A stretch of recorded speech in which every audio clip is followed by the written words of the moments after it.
Hi నమస్తే అండి. Welcome to Yashkriti home. నేను మీ నవీన. మనం పెళ్ళిళ్ళకి ఫంక్షన్స్కి వెళ్ళినప్పుడు ఎక్కువగా ఈ కర్రీ అయితే చూస్తూ ఉంటామండి. అదేనండి పునుగులు ములక్కాడ కర్రీ. చాలా టేస్టీగా స్పైసీగా ఉండే ఈ కర్రీని నేను ఇంట్లో ప్రిపేర్ చేశాను. దాన్ని మీతో షేర్ చేసుకోవాలనుకుంటున్నాను. అందుకోసం ముందుగా 3 ములక్కాడలు తీసుకుని చిన్న పీసెస్ కింద కట్ చేసుకుని బాగా వాష్ చేసుకుని పక్కన పెట్టుకున్నాను. తరువాత ఇంట్లోనే పునుగులు అనేది ప్రిపేర్ చేసుకున్నానండి. వాటిని కర్రీకి తీసుకున్నాను. చూడండి చక్కగా బాగున్నాయి కదా. ఇంకెందుకు ఆలస్యం, మన రెసిపీలోకి వెళ్ళిపోదాం. ముందుగా స్టవ్ వెలిగించి వెడల్పాటి ప్యాన్ పెట్టుకుని ఆయిల్ అయితే తీసుకున్నానండి. ఆయిల్ హీట్ అయిన తర్వాత కర్రీ అనేది కొంచెం స్పైసీగా ఉండడం కోసం చిన్న మసాలా యాడ్ చేసుకున్నాను.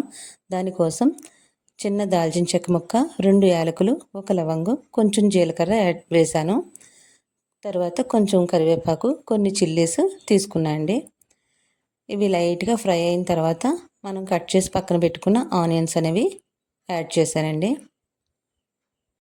ఒక 5 మినిట్స్ మూత పెట్టి ఆనియన్ పీసెస్ మగ్గనివ్వాలి.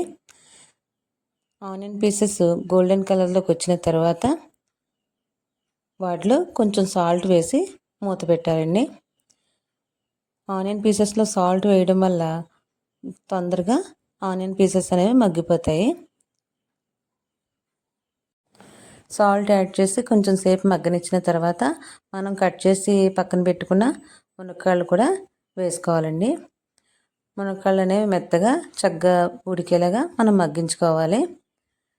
చూడండి, మునక్కాడలు వేసిన తర్వాత ఒక 1 or 2 టైమ్స్ బాగా కలుపుకొని మూత పెట్టుకోవాలి. ఒక 5 మినిట్స్ తర్వాత ములక్కాడలు అనేవి చక్కగా కలర్ చేంజ్ అయ్యి లైట్ గోల్డెన్ కలర్లోకి వచ్చాయి కదండి. ఆనియన్ పీసెస్ కూడా చక్కగా మగ్గిపోయాయి.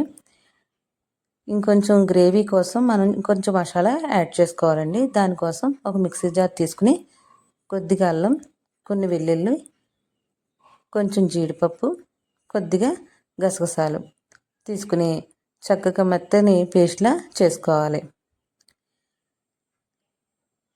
ఈ గ్రైండ్ చేసిన ఈ మెత్తని పేస్ట్ని మనం కర్రీలో యాడ్ చేసుకోవాలి. ఇలా వేసుకోవడం వల్ల మనకి రైస్లో కలుపుకోవడానికి గ్రేవీ అనేది బాగా వస్తుంది. తర్వాత తగినంత కారం వేసుకోవాలండి. ఆల్రెడీ సాల్ట్ ముందు వేసుకోవడం వల్ల ఇప్పుడు కనుక సరిపోకపోతే మనం వేసుకోవచ్చు. తర్వాత కొంచెం పసుపు వేసుకుని ఈ మూడింటిని బాగా మిక్స్ చేసి కొంచెం సేపు మూత పెట్టి మగ్గనివ్వాలి. తర్వాత కర్రీకి కావాల్సినంత వాటర్ వేసుకోవాలండి.